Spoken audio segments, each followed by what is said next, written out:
ನಮಸ್ಕಾರ. ಕುಂಭಮೇಳದಲ್ಲಿ ಸ್ನಾನ ಮಾಡಿದ್ರೆ, ಮಹಾಕುಂಭದಲ್ಲಿ ಅಮೃತ ಸ್ನಾನವನ್ನ ಮಾಡಿದ್ರೆ, ಶಾಹಿ ಸ್ನಾನ ಅಂತ ನಾವೇನ್ ಕರಿತೀವಿ, ಆ ಸ್ನಾನ ಮಾಡಿದ್ರೆ ಪಾಪಗಳೆಲ್ಲ ನಾಶವಾಗೋದು ನಿಜವಾ ಅಂತ ಅನೇಕರು ಪ್ರಶ್ನೆ ಕೇಳ್ತಾರೆ. ಈ ಪ್ರಶ್ನೆ ನಾನು ನೀವು ಅಷ್ಟೇ ಕೇಳೋದಲ್ಲ, ಸ್ವತಃ ಪಾರ್ವತಿಗೂ ಈ ಪ್ರಶ್ನೆ ಇತ್ತು ಅಂತ ಹೇಳಲಾಗುತ್ತೆ. ಪಾರ್ವತಿ ಒಂದಿನ ಶಿವನನ್ನ ಈ ಪ್ರಶ್ನೆ ಕೇಳಿದ್ಲಂತೆ. ಕುಂಭ ನಡೀತಾ ಇದೆ, ಲಕ್ಷಾಂತರ ಕೋಟ್ಯಂತರ ಜನ ಬರ್ತಾರೆ, ಅವರು ಸ್ನಾನ ಮಾಡ್ತಾರೆ, ಅವ್ರ ಪಾಪಗಳೆಲ್ಲ ನಾಶ ಆಗ್ಬಿಟ್ರೆ ಎಲ್ಲ ಸ್ವರ್ಗ ತುಂಬ ಹೋಗ್ಬಿಡತ್ತಲ್ಲ, ಮುಂದೇನು ಗತಿ ಅಂತ ಕೇಳಿದಾಗ ಶಿವ ಹೇಳ್ದ ಹಾಗಾಗೋದಿಲ್ಲ, ಬಾ ನಾನು ತೋರಿಸ್ತೀನಿ ನಿನಗೆ, ಪ್ರತ್ಯಕ್ಷವಾಗಿ ತೋರಿಸ್ತೀನಿ ಅಂತ ಹೇಳಿ ಪಾರ್ವತಿಯನ್ನು ಕರ್ಕೊಂಡು ಕುಂಭಮೇಳ ನಡೆಯುವಂತ ಜಾಗಕ್ಕೆ ಬಂದ. ಅಮೃತ ಸ್ನಾನದ ದಿನವೇ.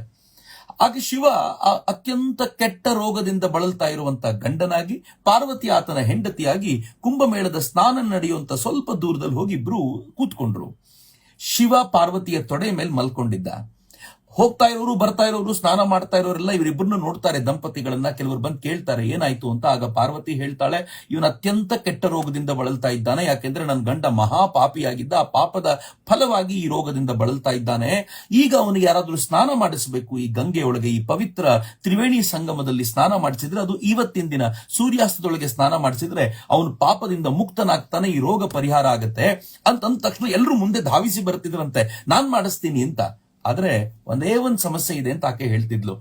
ಯಾರು ಪಾಪವನ್ನೇ ಮಾಡ್ಲಿಲ್ವೋ ಜೀವನದಲ್ಲಿ ಅವರು ಇವನಿಗೆ ಸ್ನಾನ ಮಾಡಿಸಬಹುದು, ಯಾರು ಪುಣ್ಯವಂತರು ಅವರು ಸ್ನಾನ ಮಾಡಿಸಬಹುದು. ಅಕಸ್ಮಾತ್ ಅವರು ಪಾಪವನ್ನೇ ಮಾಡಿದ್ದಾಗಿದ್ರೆ ಇವನ ಪಾಪಗಳೆಲ್ಲ ಅವ್ರಿಗೆ ಹೋಗುತ್ತೆ, ನನ್ನ ಗಂಡ ಪಾಪ ಮುಕ್ತನಾಗ್ತಾನೆ ಅಂತ ಹೇಳ್ತಿದ್ಲು. ತಕ್ಷಣವೇ ಬಂದವರು ಗಾಬರಿಯಾಗಿ ಹತ್ರ ಬಂದು ಇನ್ನೇನೋ ಒಂದು ತಗೊಂಡು ಹೋಗ್ಬೇಕು, ಹಿಂದಕ್ಕೆ ಹೋಗ್ಬಿಡ್ತಿದ್ರು. ಮಹಾ ಪಂಡಿತರು, ಮಹಾ ಜ್ಞಾನಿಗಳು ಬಂದ್ರು, ಅನೇಕ ಸಂತರು ಬಂದ್ರು, ನಾವು ಮಾಡಬಹುದು ಈ ಕೆಲಸವನ್ನ ಅಂತ. ಆದ್ರೆ ಯಾವಾಗ ಈ ಕಂಡೀಷನ್ ಕೇಳ್ತಿದ್ರು ವಾಪಸ್ ಹಿಂದಕ್ಕೆ ಹೋಗ್ಬಿಡ್ತಿದ್ರು. ಮುಂದೇನ್ ಮಾಡಬೇಕು ಅಂತ ಯೋಚನೆ ಮಾಡ್ತಾ ಇನ್ನೇನು ಸೂರ್ಯಾಸ್ತ ಆಗ್ತಾ ಇರುವಂತ ಹೊತ್ತು ಬಂದ ಸಂದರ್ಭದಲ್ಲಿ ಅಲ್ಲೊಬ್ಬ ದರೋಡೆಕೋರ ಬಂದ. ಅವನ್ ಮಹಾಪಾಪಿ, ಅವನೊಳಗೆ ಇರಬಾರದೆಲ್ಲವೂ ಇತ್ತು, ಕಲ್ಮಶಗಳನ್ನು ತುಂಬಿಕೊಂಡಿದ್ದಂತ ವ್ಯಕ್ತಿ ಬಂದ.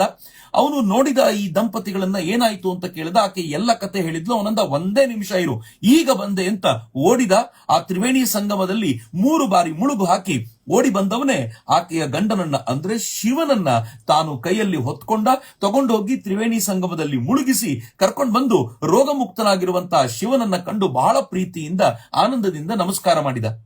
ಆಗ ಆಕೆ ಕೇಳಿದ್ಲು, ನೀನ್ ಇಷ್ಟು ಪಾಪಿ ಅಂತ ನೋಡಿದ್ರೆ ಗೊತ್ತಾಗುತ್ತೆ, ಬಟ್ ನೀನ್ ಯಾವ ಧೈರ್ಯದಿಂದ ಇವನನ್ನ ಆ ತ್ರಿವೇಣಿ ಸಂಗಮದಲ್ಲಿ ಮುಳುಗಿಸ್ಲಿಕ್ಕೆ ಕರ್ಕೊಂಡು ಹೋದೆ ಅಂತಂದಾಗ ಅವನು ಹೇಳಿದ, ನಾನು ಪಾಪ ಮಾಡಿದ್ದೆ ನಿಜ, ನಾನು ಮಹಾಪಾಪಿಯೂ ಹೌದು, ಆದ್ರೆ ಇವತ್ತು ಯಾರು ತ್ರಿವೇಣಿ ಸಂಗಮದಲ್ಲಿ ಸ್ನಾನ ಮಾಡ್ತಾರೋ ಅವ್ರ ಪಾಪಗಳೆಲ್ಲ ಮುಕ್ತವಾಗ್ತವೆ ಅಂತ ಅಷ್ಟು ಧೈರ್ಯವಾಗಿ ಎಲ್ಲರೂ ಹೇಳಿರ್ಬೇಕಾದಾಗ ನಾನು ಯಾಕೆ ಹೆದರಬೇಕು, ನಾನು ಮೊದಲು ಪಾಪ ಮುಕ್ತನಾದೆ, ಆನಂತರ ಬಂದು ಈ ಕೆಲಸಕ್ಕೆ ನಿಂತೆ ಅಂತ ಅವನು ಹೇಳಿದಾಗ ಪಾರ್ವತಿ ಮತ್ತು ಶಿವ ಅಲ್ಲಿಯೇ ಅವನಿಗೆ ದರ್ಶನ ಕೊಟ್ಟು ಅಂತರ್ಧಾನರಾದ್ರು ಅಂತ ಹೇಳ್ತಾರೆ. ಆನಂತರ ಶಿವ ಪಾರ್ವತಿಗೆ ಹೇಳಿದಂತೆ, ನೋಡು, ಸ್ನಾನ ಮಾಡಿದ ಎಲ್ಲರ ಪಾಪ ಪರಿಹಾರ ಆಗೋದಿಲ್ಲ, ಯಾರು ಶ್ರದ್ಧೆಯಿಂದ ಸ್ನಾನ ಮಾಡ್ತಾರೋ ಅವರ ಪಾಪಗಳು ಮಾತ್ರ ಪರಿಹಾರವಾಗ್ತವೆ ಅಂತ. ಎಷ್ಟು ಚೆನ್ನಾಗಿದೆ ನೋಡಿ. ನಾವೆಲ್ಲರೂ ಕುಂಭಮೇಳಕ್ಕೆ ಹೋಗ್ಲಿಕ್ಕೆ ಟಿಕೆಟ್ ಮಾಡಿಸ್ಕೊಂಡಿದ್ದೀವಿ. ಕೆಲವರು ಟ್ರೈನ್ ಟಿಕೆಟು, ಕೆಲವರು ಫ್ಲೈಟ್ ಟಿಕೆಟು, ಕೆಲವರು ಟಿವಿಯಲ್ಲಿ ನೋಡಿ, ಕೆಲವರು ಯೂಟ್ಯೂಬ್ ಗಳಲ್ಲಿ ನೋಡಿ ಹೋಗಬೇಕು ಅಂತ ಧಾವಿಸ್ಕೊಂಡು ಹೋಗ್ತಿದ್ದಾರೆ. ಎಲ್ರಿಗೂ ಅನ್ಸ್ಬಿಟ್ಟಿದೆ ಅಲ್ಲಿ ಸ್ನಾನ ಮಾಡಿದ್ರೆ ಪಾಪ ಪರಿಹಾರ ಆಗುತ್ತೆ ಅಂತ. ಡೆಫಿನೆಟ್ಲಿ ಇಲ್ಲ. ಶ್ರದ್ಧೆಯ ಸ್ನಾನಕ್ಕೆ ಮಾತ್ರ ಪರಿಹಾರದ ಶಕ್ತಿ ಇರೋದು. ಹೀಗಾಗಿ ಈ ಬಾರಿ ಯಾರ್ಯಾರು ಕುಂಭಕ್ಕೆ ಹೋಗ್ತಾ ಇದ್ದೀವೋ ದಯಮಾಡಿ ಆ ಶ್ರದ್ಧೆಯಿಂದ ಸ್ನಾನ ಮಾಡುವಂತ ಒಂದು ಪ್ರಯತ್ನ ಮಾಡಿ. ನಂಗೆ ಗೊತ್ತಿದೆ ಅಲ್ಲಿ ಸಿಕ್ಕಾಪಟ್ಟೆ ಜನ ಇರ್ತಾರೆ, ನಾಗಾ ಸಾಧುಗಳು ಇರ್ತಾರೆ. ಒಂದೊಂದು ಸಲ ಸ್ನಾನಕ್ಕೆ ಹೋದಾಗ ಲಕ್ಷಾಂತರ ಜನ ಧಾವಿಸಿ ಬರ್ತಾರೆ. ಮೊನ್ನೆ ಪವಿತ್ರ ಸ್ನಾನಕ್ಕೆ ಹೆಚ್ಚು ಕಡಿಮೆ 5 ಕೋಟಿ ಜನ ಸ್ನಾನ ಮಾಡಿದ್ದಾರಂತೆ.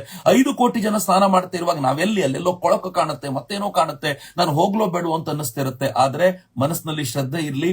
ಇದು ನನ್ನ ಪರಂಪರೆಯಿಂದ ಪೂರ್ವಜರೆಲ್ಲ ಹೇಳ್ಕೊಂಡು ಬಂದಿರುವ ಸಂಗತಿ. ಆದ್ರಿಂದ ಇಲ್ಲಿ ಸ್ನಾನ ಮಾಡಿದ್ರೆ ಪಾಪ ನಾಶವಾಗತ್ತೆ ಎನ್ನುವಂತ ಆ ಧೈರ್ಯದಿಂದ, ಶ್ರದ್ಧೆಯಿಂದ ಯಾರು ನೀರಿಗೆ ಇಳಿತಾರೋ, 3 ಮುಳುಗು ಹಾಕ್ತಾರೋ ಅವರ ಪಾಪನಾಶ ಮಾತ್ರ ಆಗೋದು, ಉಳಿದವ್ರದ್ದು ಎಲ್ಲರದ್ದು ಅಲ್ಲ. ಇದು ಬರೀ ತ್ರಿವೇಣಿ ಸಂಗಮಕ್ಕೆ ಮಾತ್ರ ಅಲ್ಲ, ಗಂಗೆಗೂ ಅನ್ವಯವಾಗುತ್ತೆ, ಪ್ರತಿಯೊಂದು ತೀರ್ಥದಲ್ಲೂ ಅನ್ವಯವಾಗುತ್ತೆ.